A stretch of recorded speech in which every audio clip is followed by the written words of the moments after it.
ruang lingkup praktik bidan. 1. Pengertian. Lingkup praktik kebidanan adalah terkait erat dengan fungsi, tanggung jawab, dan aktivitas bidan yang telah mendapatkan pendidikan, kompeten, dan memiliki kewenangan untuk melaksanakannya. Ruang lingkup atau pengetahuan keterampilan dan kewenangan.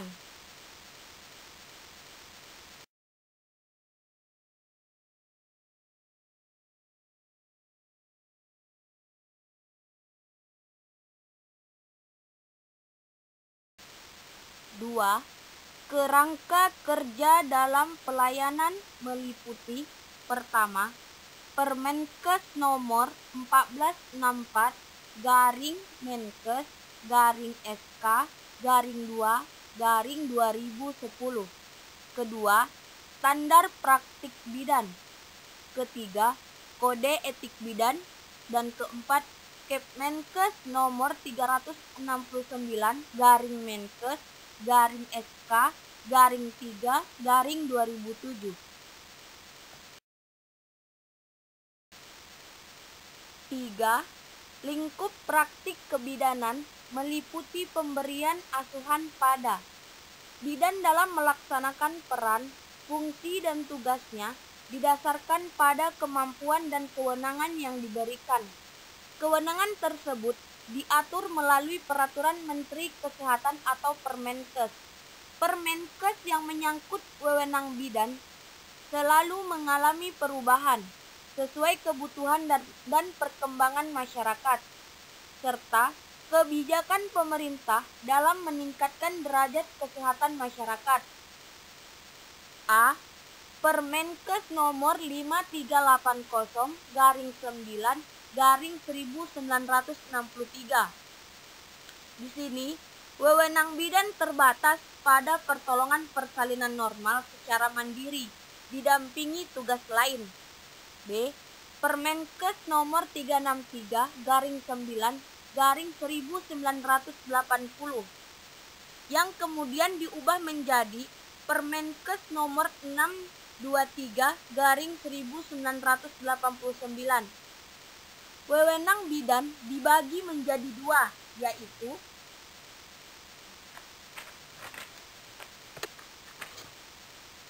Permenkes khusus. Dalam wewenang khusus ditetapkan bahwa bidan melaksanakan tindakan khusus di bawah pengawasan dokter. C. Permenkes nomor 572-per-6-1996. Wewenang ini mengatur tentang registrasi dan praktik bidan. Bidan dalam melaksanakan praktiknya diberi wewenang yang mandiri. Kewenangan tersebut disertai dengan kemampuan dalam melaksanakan tindakan. Dalam wewenang tersebut mencakup: 1. Pelayanan kebidanan meliputi pelayanan ibu dan anak. 2. Pelayanan keluarga berencana. 3. Pelayanan kesehatan masyarakat. D. Permenkes nomor 900-SK-7-2002.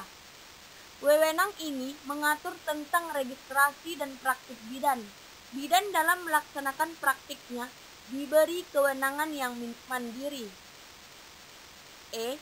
Permenkes nomor HK-02-Menkes-149-1-2010 yang kemudian diubah menjadi Permenkes RI nomor 1464-Menkes-per-10-2010. Wewenang ini mengatur tentang izin dan penyelenggaraan praktik bidan.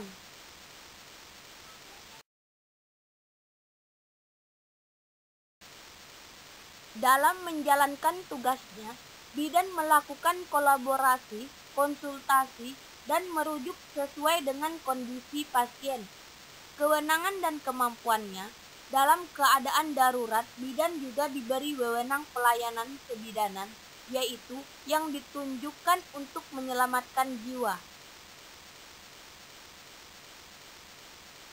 Lingkup praktik bidan adalah pada bayi baru lahir, bayi, balita, anak perempuan, remaja putri, wanita pranikah, wanita selama masa hamil, bersalin dan nifas, wanita pada masa interval, dan wanita menopause.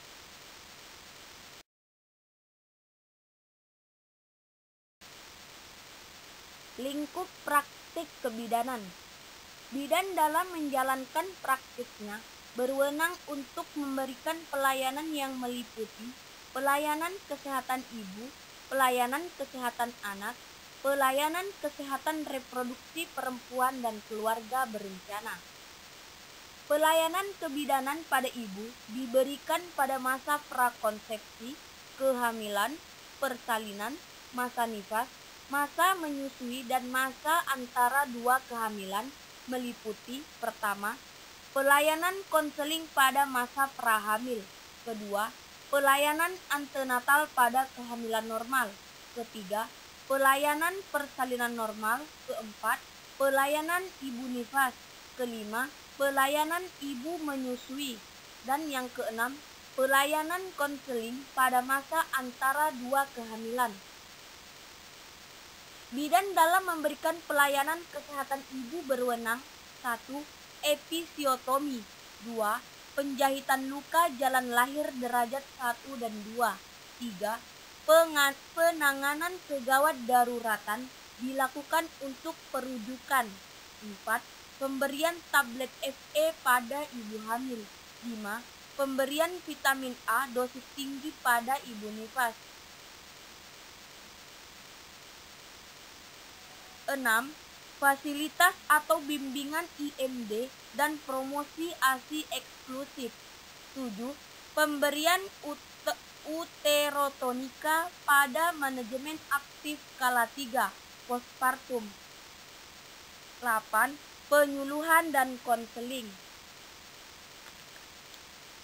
Pelayanan kebidanan kepada anak meliputi pelayanan bayi baru lahir, bayi, anak balita, dan anak prasekolah. Bidan dalam pelayanan pada anak tersebut berwenang 1. Melakukan asuhan bayi baru lahir normal termasuk resusitasi, pencegahan hipotermi, inisiasi menyusui dini atau IMD, injeksi vitamin K1, perawatan bayi baru lahir pada masa neonatal 0-20 hari dan perawatan tali pusat. 2.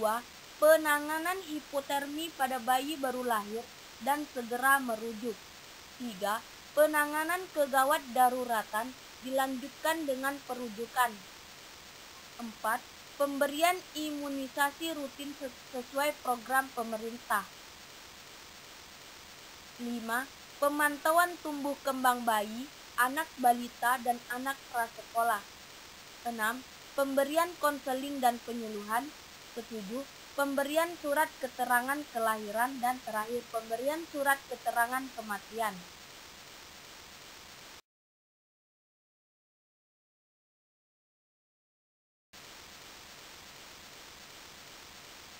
Pelayanan kesehatan reproduksi perempuan dan keluarga berencana.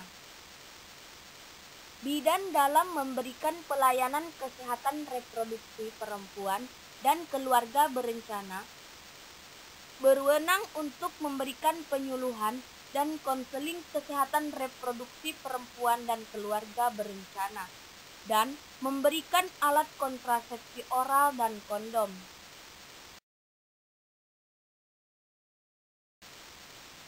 Empat, otonomi bidan. Akuntabilitas bidan dalam praktik kebidanan merupakan suatu hal penting yang dituntut dari suatu profesi, terutama yang berhubungan dengan keselamatan jiwa manusia. Akuntabilitas bidan adalah pertanggungjawaban dan tanggung jawab accountability atas semua tindakan yang dilakukannya. Oleh karena itu, semua tindakan yang dilakukan oleh bidan harus berbasis kompetensi dan didasari suatu evidence based.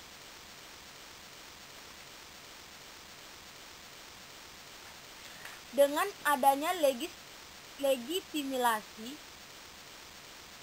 kewenangan bidan yang lebih luas, bidan memiliki hak otonomi dan mandiri untuk bertindak secara profesional yang dilandasi kemampuan berpikir logis dan sistematis, serta bertindak sesuai standar profesi dan etika profesi.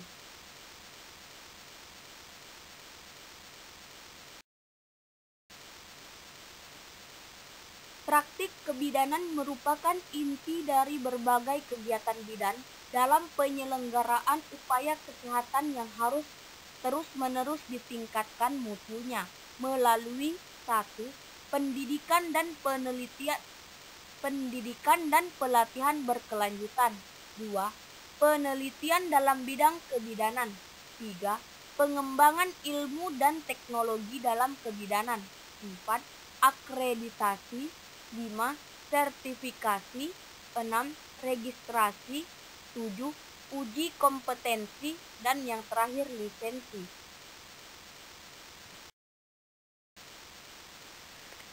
Beberapa dasar dalam otonomi dan aspek legal yang mendasari dan terkait dengan pelayanan kebidanan antara lain sebagai berikut.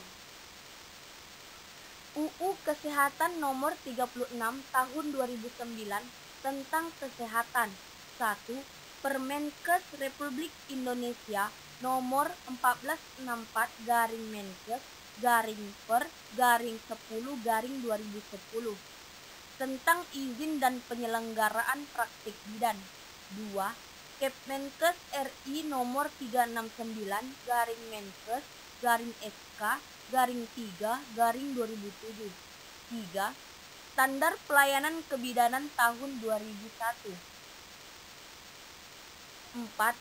PP Nomor 32/Tahun 1994 tentang Kesehatan. 5. UU Nomor 22/1999 tentang Otonomi Daerah. 6.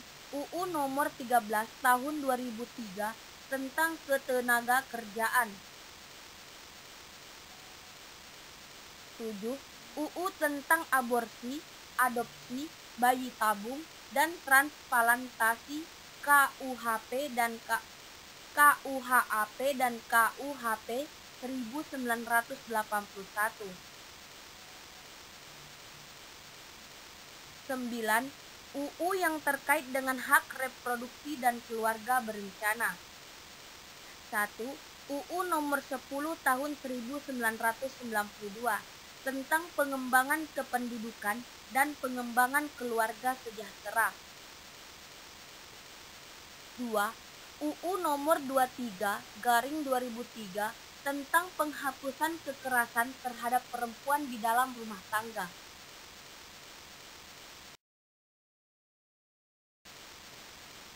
5. Hubungan kompetensi dengan lingkup praktik kebidanan.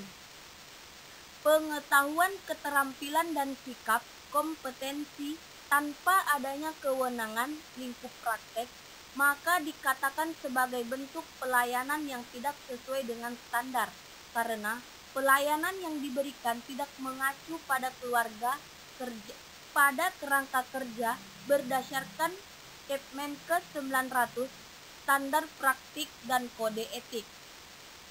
Kesimpulan, lingkup praktik kebidanan didasarkan pada pengetahuan, keterampilan, dan kewenangan bidan dalam memberikan pelayanan kebidanan.